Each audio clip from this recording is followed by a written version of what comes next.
عمران خان نے سعودی ولی عہد کی گھڑی، انگوٹھی اور کیف لاک کوڑیوں میں بیچ ڈالے۔ تحفے خریدنے والا شخص عمر فاروق سامنے آ گیا۔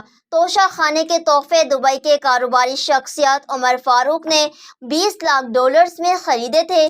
خیال رہے کہ عمران خان کو سعودی ولی عہد سے جو قیمتی گھڑی، انگوٹھی اور دیگر تحفے بطور وزیر اعظم 2019 میں ملے تھے وہ انہوں نے فروخت کر دیے تھے۔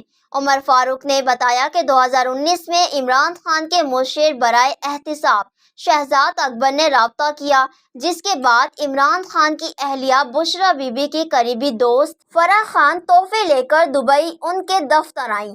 ان کی ڈیمانڈ $50 لاکھ تھی، تاہم انہوں نے سارے تحفے $20 لاکھ میں خرید لیے اور فرح گوگی کو رقم کیش میں ادا کی۔ عمر فاروق نے بتایا کہ ان تحفوں کی اصل مالیت $1.20 کروڑ یعنی 2019 کے ڈالر ریٹس کے حساب سے 1.70 کروڑ تھی۔